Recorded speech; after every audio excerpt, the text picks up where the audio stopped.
Mark Gagan, and you're listening to the Voice of Insurance podcast, produced in association with Advantage Go, enabling enterprise-scale underwriting through a single pane of glass. Today's guest is in an enviable position. This is because he works for one of the most mature and trusted brands in the global insurance food chain, but is leading the underwriting at a segment of that business that is only just 5 years old and is still building out and growing fast. Greg Hohman is the Chief Underwriting Officer of Munich Re Specialty Insurance, and given his position, has a very special vantage point from which to survey the US market. This conversation is full of valuable pointers on where the US P&C market is heading. In it, we dissect the excess and surplus lines E&S boom, whether parts of the market are peaking, and how much of the shift into this segment is cyclical, and how much is permanent. We also delve deep into the shift in distribution, with the continued rise of MGAs and hybrid carriers, and examine the question of how artificial intelligence might best be harnessed in the insurance value chain. But this is also a very well-rounded conversation in which Greg explains how he got into insurance and shares his best career advice. Greg is smart, straightforward, and really enjoyable company, and time spent with him flies by quickly. So, over the next 35 minutes, you'll learn an awful lot. But I think you'll also make a very knowledgeable new friend in the industry. Enjoy the podcast. Greg, welcome to the Voice of Insurance. Hey, thanks, Mark. Actually looking forward to having a lot of fun on the discussion today. Oh, great. Well, for anyone who doesn't know you, why don't you just briefly introduce yourself and tell us a bit about your career to date and how you got to be in the role that you are today? Yeah, happy to do it, Mark. So my current capacity is the Chief Underwriting Officer for Munich Re Specialty North America. I'm actually going to be celebrating 1 year in this role next month. So a big anniversary for me, and a little over 2.5 years with the Munich Re Group. But I'd like to take you back in time a little bit, actually 25 years, because I really love telling the story about how I ended up in insurance. So I was an undergraduate student at the University of Georgia and had a finance and accounting focus or major. And as part of the curriculum, you had to sign up for some electives. And I had chosen to take an introduction to risk management course. And I think it was the second week within this class, we had a guest lecturer come in from Marsh, who was a client executive producer who represented their entertainment practice. So this individual came in and really glamorized the insurance industry, talked about the professional sports clubs that he represented, talked about some of the Hollywood film productions that he'd represented. So it sounded super interesting. And at the conclusion of that lecture, they were trying to recruit people over into the risk management school. And if you signed up on the dotted line that day, you got a $500 scholarship. So I raised my hand and I changed my major. And, I look back, probably the best impulse decision that I ever made moving into risk management and insurance. And to this day, I do not remember that individual's name. I'd love to go find them and thank them because I really had a very fun and lucrative career, after making that transition. Part of the experience as a risk management student, you have to take an internship. And I had interned with a large corporate furniture retailer in Atlanta. And while I was in that internship, they had an opportunity to market their primary casualty business. And in the corporate space, a lot of those policyholders get the opportunity to meet with the insurance companies who are prospective bidders or suitors for their program. And I had an opportunity to meet with a company called Zurich and got to know those individuals and ultimately ended up joining their underwriting development program when I graduated school and rotated through a bunch of different aspects of foundational training within an insurance company. Found myself underwriting large corporate business in downtown Chicago. Had an opportunity to start a team doing controlled master program, international program business, and got my first introduction into people management.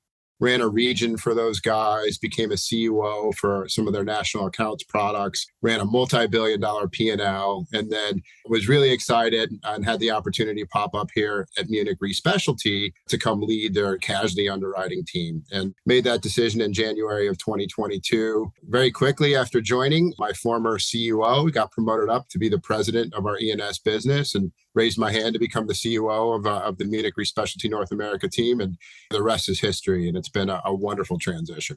That's a really interesting story because so often most of the people that I talk to story is that people got into insurance almost by accident. But this is the first time I've heard someone who was actually recruited positively in by design, where someone had actually specifically gone out to a university to try and make the insurance industry sound attractive. It was all very proactive. That's really good to hear. I'm really impressed. Yeah, Mark, when I look back then too, there were very few schools that had a discipline in risk management and insurance. Georgia was really an innovator and a leader in that respect. And again, it was somewhat impulsive when I was in college making the decision to come over, but they did a really good job of marketing and recruiting people over. And I think the industry has come a long way in that regard in recruiting good people over using similar formats. And to come through and actually, be a risk manager as an intern, an interesting experience, if you're manufacturing or retailing furniture, what if someone breaks a chair and falls over and breaks their neck? That's going to be quite a bad primary claim, isn't it? Absolutely. Why don't you give us a feel about Munich Re Specialty North America in terms of its size and scale? Obviously, we know the Munich Re Group is an enormous global group, but just give us a rough idea of what's the size of scale of the business that you're overseeing. Yeah, so I'll back up and talk a little bit about the Munich Re Group has made a huge investment in what we're calling global specialty insurance. So this is our specialty lines, direct primary insurance businesses across the globe. Munich Re Specialty North America is one of 4 core business units that are part of GSI or Global Specialty Insurance. And just in terms of top line, we are a significant contributor to the GSI organization. We finished at a GSI level or global specialty insurance level in 2023 with 8 billion euro. Our plan through 2025 is 10 billion euro. So gives you kind of a context in terms of the amount of growth that we're expected for our global specialty business. And again, I like to highlight that this is such a big investment for the group because we really like the fact that specialty insurance is a little less volatile compared to some of the potential reinsurance platforms. It's a little less cyclical, so it gives more stability and diversity to the earnings. When I drill down to Munich Re Specialty North America, we're roughly 600 colleagues. Most of us are here in the United States. We've got 4 core business units. So we've got our public entity business, our North American programs business. We've got our London Binding Authority business where they leverage cover holder relationships in the US, writing US business. And then last but not least, which is the newest of the 4 businesses within Munich Re Specialty North America, it's our E&S platform. I was probably at a press conference in Monte Carlo in about 2006 when Munich Re announced their specialty strategy, specialty insurance strategy, and it's been something they've been incredibly consistent on following through. And obviously, probably at that stage, it was a very small part of the business. But of course, now it's hugely significant. That's really, really interesting. When you're building an identity, you're effectively running a unit that could be a sizable standalone insurance company in its own right if you were, working somewhere else or had a different brand name. In terms of that identity you're trying to build out there, if I asked a broker, what's Munich Re Specialty in North America, what are they all about? Or what do I use them for? What would I think of when I first mentioned that name? What would you like their answers to be? What are you trying to striving for that kind of recognition? Oh, this is absolutely where I would leverage the 3 pillars of our brand. So you'll see us actively market around expertise, stability, and partnership. So how I would want our brokers to think about us, honestly, experts when it comes to the products and the industries that we've decided to play in, right? Do we have deep underwriting insights? Do we have the right claims professionals that are dialed into those industries that are getting the best technical outcomes on the claims? I think stability, it goes without saying. We've got the strength of the Munich Re brand being 140 plus years old. We've got a significant balance sheet, wonderful credit ratings across the various credit agencies. But probably the third and most important pillar for me is really that partnership element. And to me, this is about the consistency of appetite that we deploy in the market. How responsive are we? When our brokers pick up the phone and call, are we getting back to them timely? Are we getting our best quote out the door as quickly as possible? So really that partnership and being a trusted advisor to the broker, because I think the marketplace is so fluid, it's so complex that a lot of times the broker partners that we work with rely on us for the technical insights to go back to either the retailer or the policyholder to explain what might be driving some of the changing dynamics with the market. Are you ready to unlock the full potential of data, AI, and automation in your business? Attend the Data Jam on November 28th in London, where insurance leaders and experts come together to explore how data can drive digital transformation. From transforming your customer experience, streamlining operations, and staying ahead of the competition with cutting-edge technologies, you'll find the latest insights at the Data Jam. Dive deep into the power of AI, learn the latest in data management, and discover how emerging technologies are reshaping the industry, all under one roof. The Data Jam is not just about the tech. You'll get real-world insights and case studies in underwriting, claims, and operation. Plus, you'll discover how to leverage data to drive innovation in your organization. Make data work for you. Search Data Jam today and join the insurance leaders transforming their business and operating models. Use the code VOICE for a 20% discount. That's Data Jam, November 28th in London. See you there. Absolutely, particularly when you have market change like we've had in the last 4 or 5 years. It's nice as a broker, I'm a former broker, it's nice to know that there's someone you can rely on who's not going to run away, who probably wasn't necessarily there during the softer parts of the market, but is there now that the market's come back, and that they're still saying the same thing they did 6 years ago when you last placed this business with them. I'll tell you, one of the proof points for that was actually after Hurricane Ian. I mean, obviously, that was very disruptive for the market, and there was a large degree of competitors that scaled back capacity. And we actually doubled down on the capacity that we were deploying in the market. So again, I think that's just a proof point that reinforces the stability and the consistency of our partnership.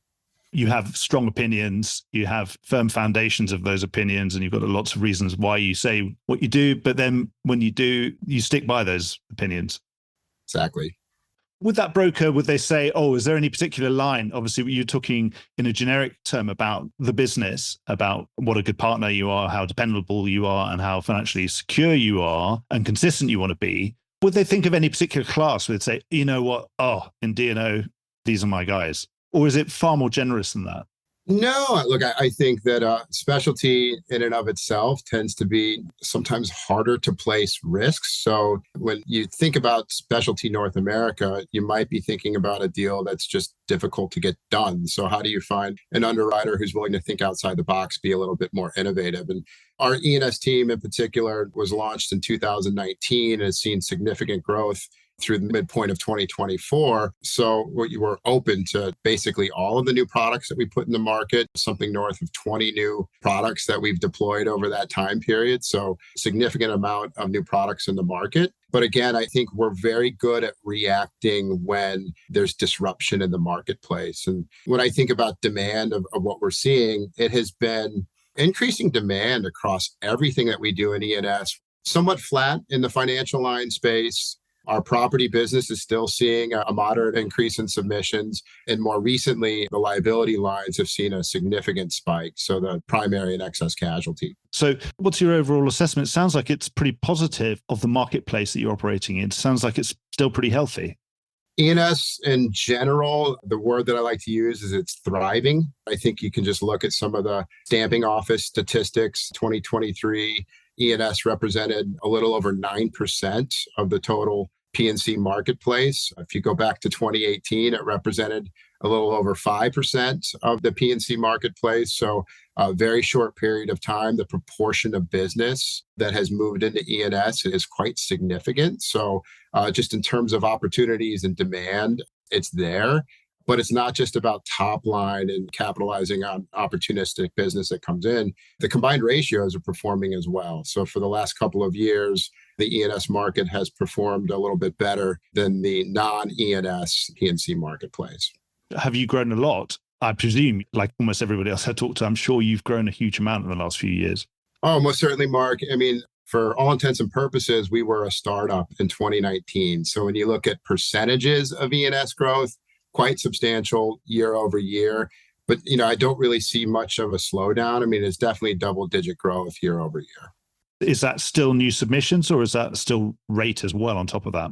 It's a combination of insurable exposures going up. So as inflation impacts the exposures that we rate on, we're getting a little lift from the exposure growth. Certainly in the products where we've got some adverse loss trends, you're seeing some positive rate change. And then there is new opportunities that are coming into the E&S channel. You said E&S is thriving. So you see anecdotal evidence that maybe the submission flow is peaking. Is that what you're seeing over where you are?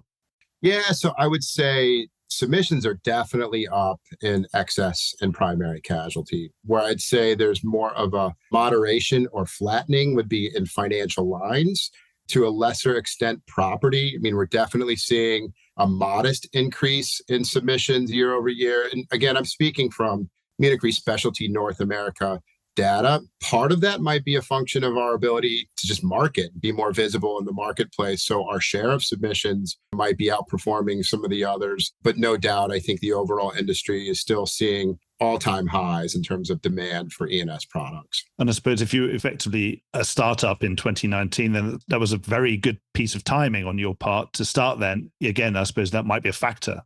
It certainly helps. I don't know if it was strategic or a little bit of luck, but when you launch an E&S business, it was really the apex of a hard market, but definitely worked into our favor to be able to capitalize on the demand of business coming over.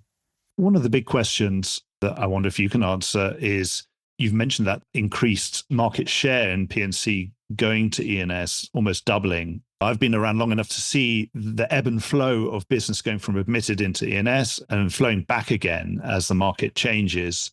How much of it do you think is a permanent change? And how much of it do you think is a cyclical, standard, hard market, soft market, cyclical change? Well, I think there's some complexities to that question because it's a little bit of both, right? I think that there's always going to be disruption in the market, and that is an opportunistic play for the E&S industry to respond and plug a gap where something in the standards line market needs some support, right? Maybe there's some regulatory issues that need to be addressed, or a territory that's got some challenges, and we can respond.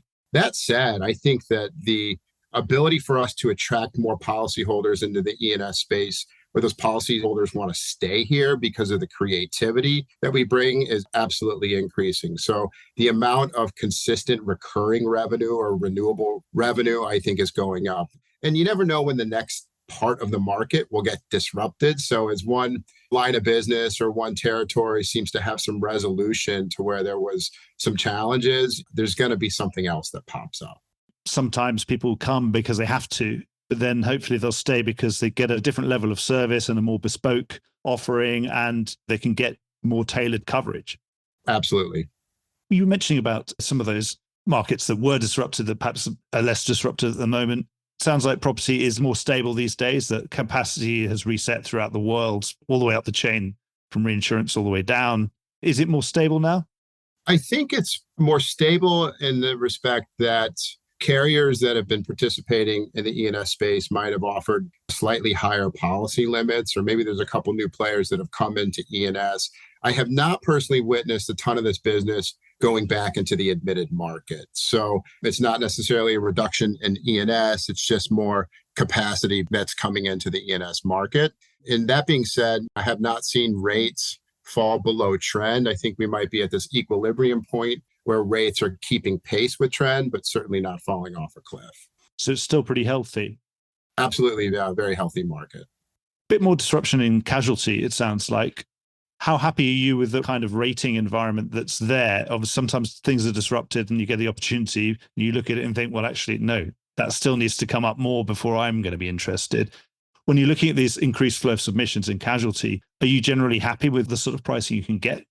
Yeah. And look, I think what's driving a lot of the increased demand, again, is some adverse trends, particularly if you look at some of the older accident years, 2015 through 2020. You see a lot of carriers that are posting prior year development.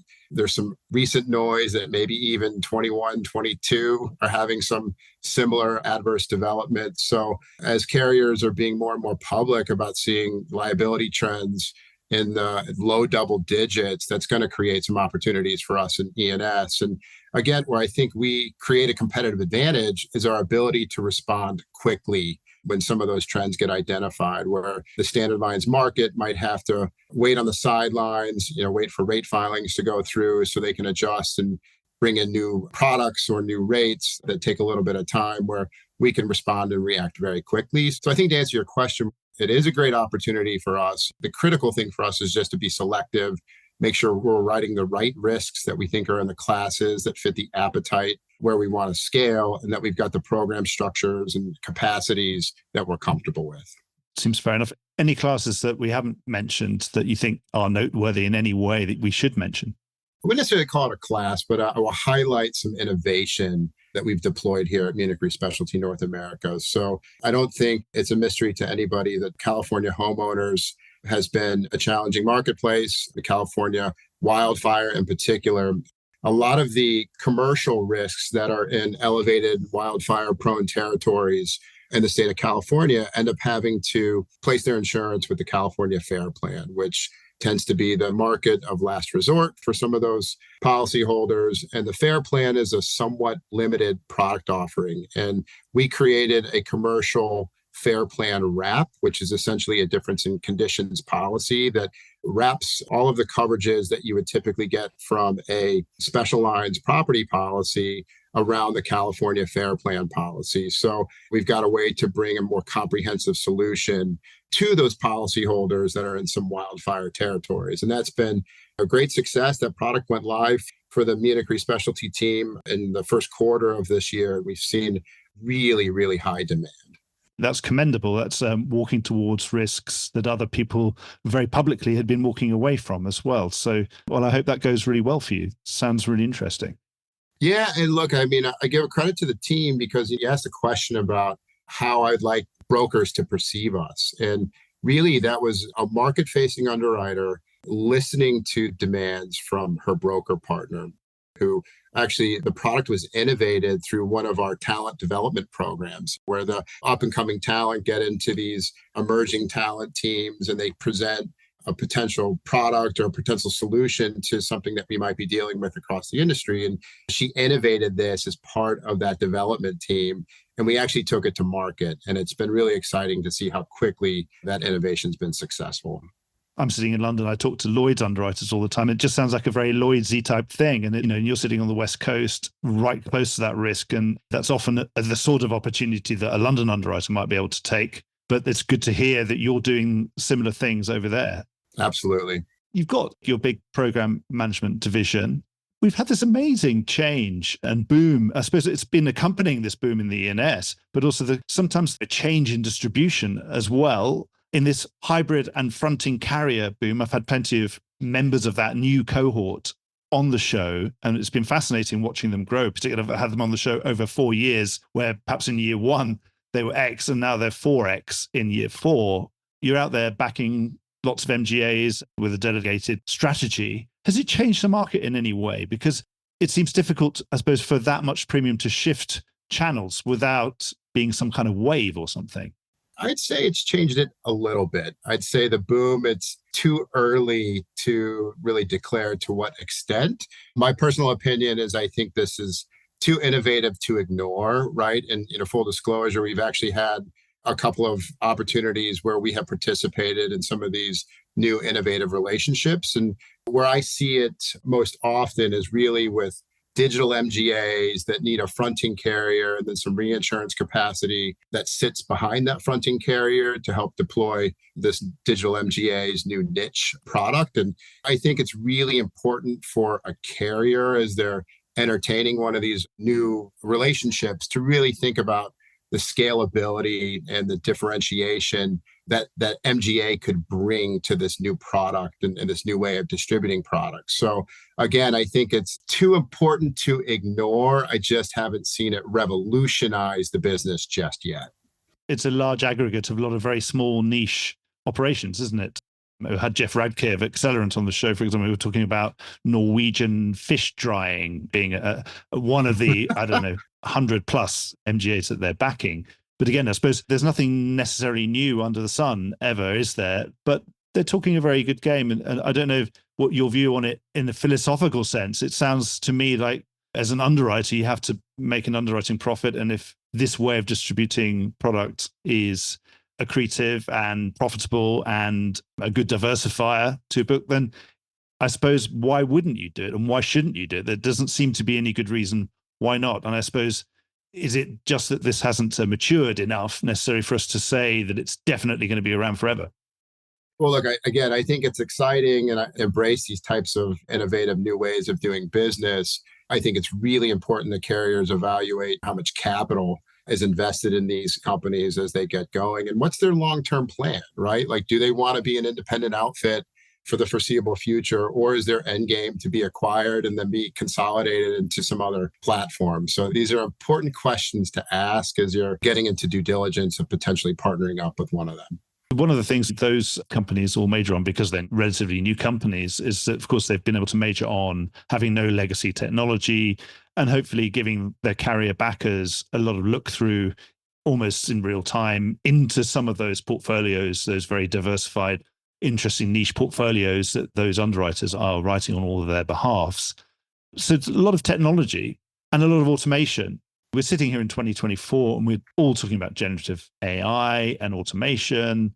How far do you think underwriting could end up being automated, let's say over 5 or 10 years?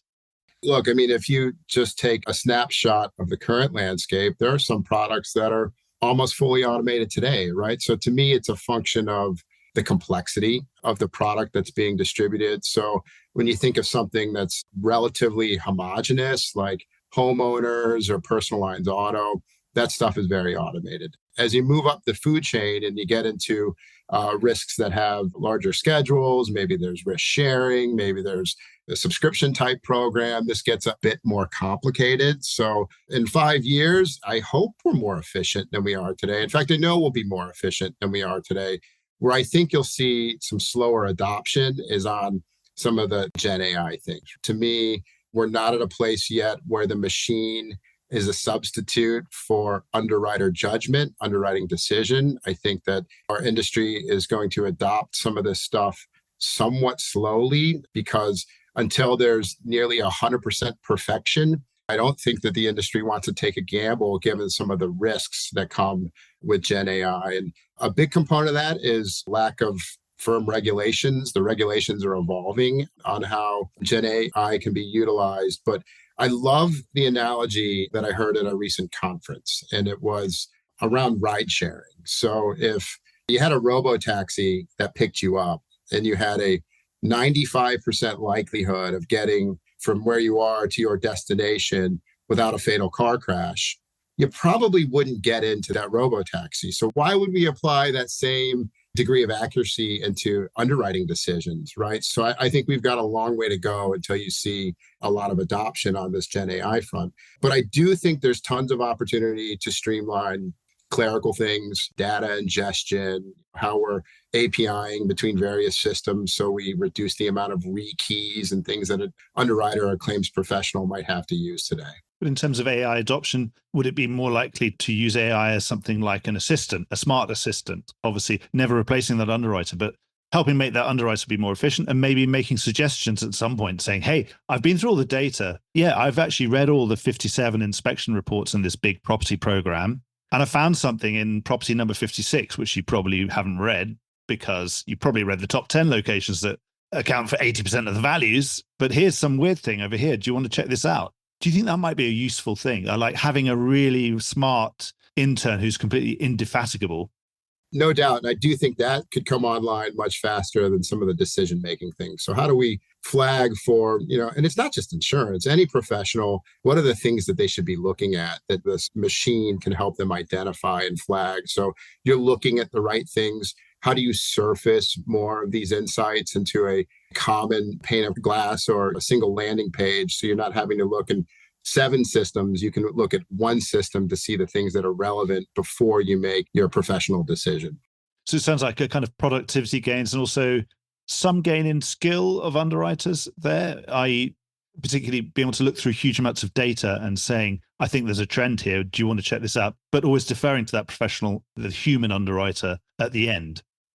No doubt. And I've actually seen some pretty slick tools that help underwriters stay within the boundaries of their underwriting guidelines or letters of authority. So if a submission comes in and the request is for a policy limit that exceeds that individual's letter of authority, that could get flagged. So you make sure that you're bringing in the right resource with the right authority levels to make the call before you deploy the capacity. So those types of things I think will be very helpful.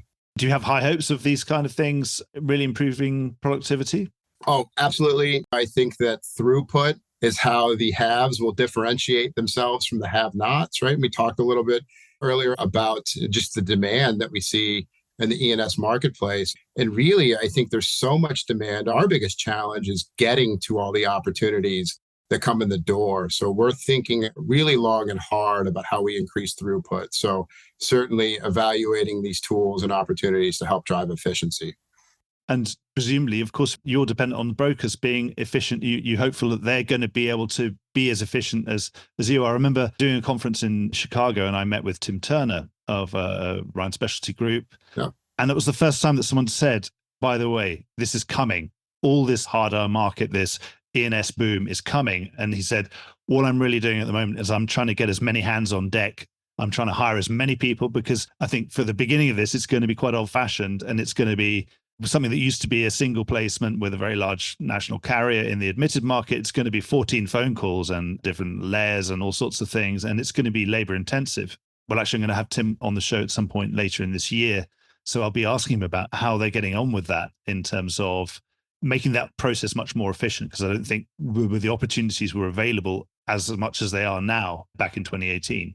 Totally agree. And it drives competitiveness in the marketplace too, because it's not sustainable to continue to drive your expense ratio up in proportion with your top line, right? At some point, you do need to see some efficiencies and economies of scale as you're driving more volume through this channel. Another part of that expense ratio is the wage bill. And that's usually a good thing to spend money on people and keeping them happy when they're doing a really good job for you. It's a tough labor market, and I could do loads of episodes on the fierce competition for talent out there. What's your pitch to talent when you're hiring, when you're out there saying, come join us? Well, first, I'm extremely grateful to work for a company as prestigious as Munich Re. Again, we talk about the old brand, the balance sheet, the reputation in the market. Those things really help the firm sell itself. But when I get into the particulars of Munich Re Specialty North America, what really differentiates our team and how I sell the firm is we're fast-paced. We support our people. We train and develop our people. So there's tons of potential for upward movement in the organization, not only in terms of more higher ranking roles, but getting into new products or services that the company offers. We're in so many different geographies.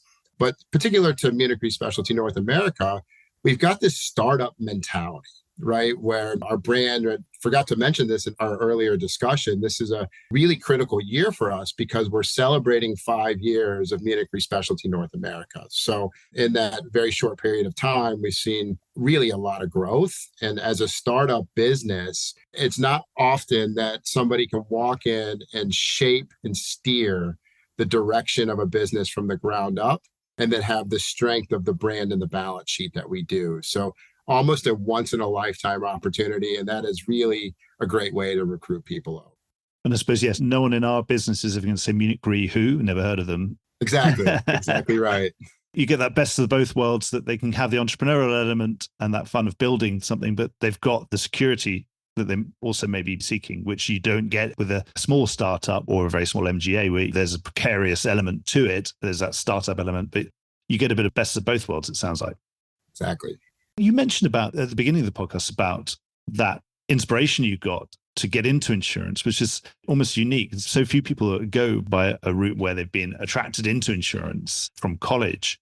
When you started, what was the best advice that anyone gave you in your career, insurance career advice? And then conversely, what's the best advice you give people when they're just joining your business? Yeah, well, look, I think the answer might be the same to both questions, right? Because the piece of advice I got is a piece of advice that I continue to hand on to people that work for me. And it's really about getting uncomfortable. The minute you find yourself comfortable, almost complacent in whatever you're doing, it's time to challenge yourself, whether it's doing something that requires more accountability and responsibility within your current team or looking for expanded opportunities outside your team. And I love telling this story because it's near and dear to one of our executives here at the Munich Re Group, Mike Kerner, who sits on our board of management, and is also the head of GSI. And when I was an up-and-coming underwriting professional, I went to one of these emerging insurance professional events, and Mike Kerner was actually the keynote speaker. And he was talking a lot about his desire at some point in his career to get into executive management.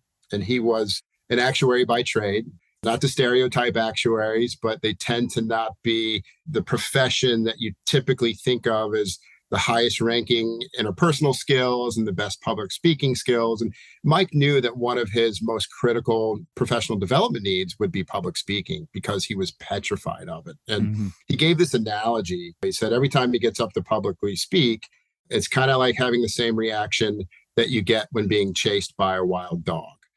Your heart rate goes way up. You start to perspire. Your instinct tells you to run away as fast as you can. And, somebody who wants to get into executive management and have like CEO level titles, you're going to have to learn how to publicly speak. So from that point forward, when Mike identified this gap, this public speaking skill, he started to volunteer for every single public speaking engagement that he could get his hands on. And he put himself in an uncomfortable situation to develop that skill set. And to this day, I still think Mike is one of the best public speakers, and it's because he challenged himself and he knew where he might have been a little complacent, and he challenged himself to do something above and beyond, and the results speak for themselves.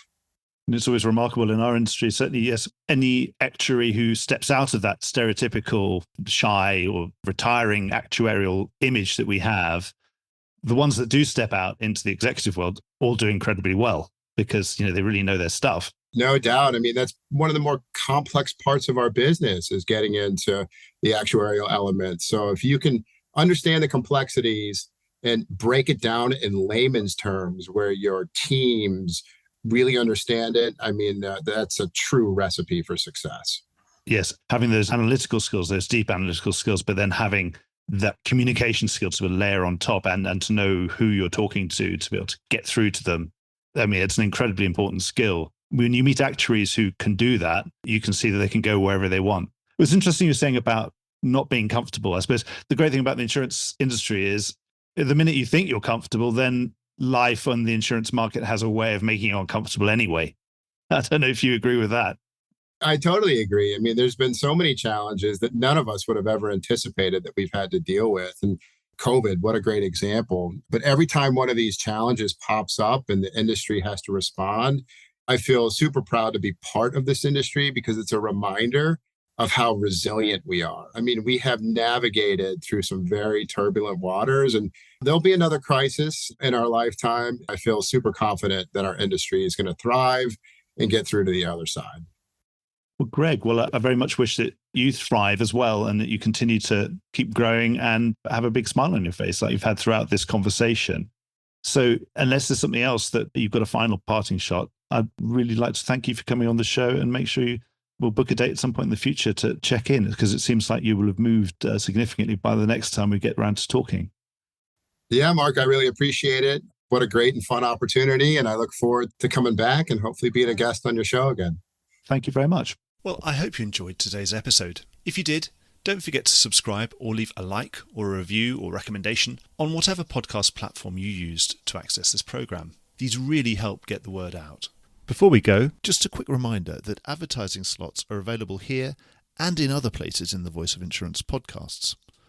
Podcasting is the fastest growing medium and attracts a high quality audience of key decision makers. It's also an intimate medium where you, the listener, are right in the room with me and the interview subjects. Needless to say, that means it's a great way of getting your message out directly to an audience because you know you've got their full attention. It's also very cost effective.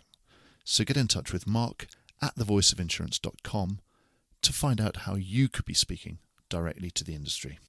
The Voice of Insurance podcast is produced in association with Advantage Go, enabling enterprise-scale underwriting through a single pane of glass.